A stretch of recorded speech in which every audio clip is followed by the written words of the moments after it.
నమస్తే.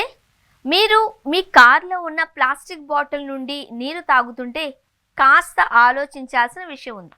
ఎందుకంటే బాటిల్ మూసి ఉన్నందున అది తాగడానికి సురక్షితం అని అనుకుంటే పొరపాటే. కారులో ఉంచిన ప్లాస్టిక్ బాటిల్ నుండి నీరు ఎందుకు తాగకూడదో ఇప్పుడు చూద్దాం. అలా చేయడం వల్ల తీవ్రమైన ఆరోగ్య సమస్యలు వస్తాయని నిపుణులు చెబుతున్నారు. బ్యాక్టీరియా పెరుగుదల.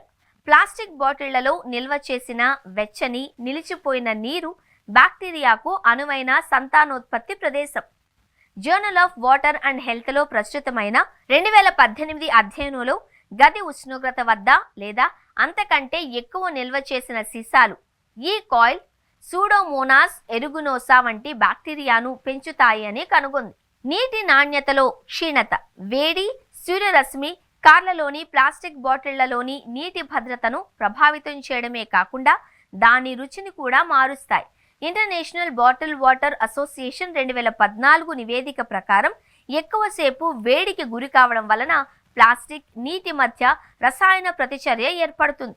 ఇది అసహ్యకరమైన వాసన లేదా రుచికి దారితీస్తుంది. నీరు సాంకేతికంగా సురక్షితమైనది అయినప్పటికీ అది తాజాగా రుచిని కోల్పోవచ్చు. భూతద్దంలా పనిచేస్తుంది. పర్యావరణ పరిగణనలను కూడా పరిగణనలోనికి తీసుకోవాలి. ఒకసారి మాత్రమే ఉపయోగించే ప్లాస్టిక్ సీసాలు కాలుష్యానికి ప్రధాన వనరులు. సరైన శుభ్రపరచకుండా వాటిని తిరిగి ఉపయోగించడం వలన బ్యాక్టీరియా కాలుష్యం వచ్చే ప్రమాదం పెరుగుతుంది. అదనంగా కార్లలో వదిలివేసిన స్పష్టమైన సీసాలు భూతద్దాలుగా పనిచేస్తాయి. సూర్యరశ్మిని కేంద్రీకరిస్తాయి. సమీపంలోని మండే పదార్థాలను అంటే సీట్ ఫ్యాబ్రిక్ లేదా కాగితం వంటివి మండించడానికి తగినంత వేడిని ఉత్పత్తి చేస్తాయి. భౌతిక శాస్త్రం ఆప్టిక్ సూత్రం ఆధారంగా ఇది ప్రమాదం. ప్లాస్టిక్ బాటిళ్ల నుండి రసాయన లీకేజీ.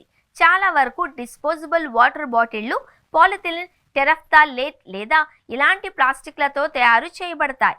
ఇవి వేడికి గురైనప్పుడు నీటిలోకి రసాయనాలను విడుదల చేస్తాయి. పార్క్ చేసిన కారు లోపల అధిక ఉష్ణోగ్రతలు ఈ ప్రక్రియను వేగవంతం చేస్తాయి, ఆరోగ్య సమస్యలను పెంచుతాయి. జర్నల్ ఆఫ్ ఎన్విరాన్మెంటల్ మానిటరింగ్లో 2006లో ప్రచురితమైన ఒక అధ్యయనంలో 60 డిగ్రీల సెల్సియస్ వద్ద వారాల పాటు నిల్వ చేసిన పెట్ బాటిళ్లలో యాంటిమోనీ అనే విషపూరిత లోహం స్థాయిలు పెరిగాయని తేలింది. ఆందోళనకరంగా సూర్యకాంతిలో పార్క్ చేసిన కార్లు ఈ ఉష్ణోగ్రతలను సులభంగా చేరుకోవచ్చు లేదా మించిపోవచ్చు. కాలక్రమేణా ప్రమాదం పెరుగుతుంది.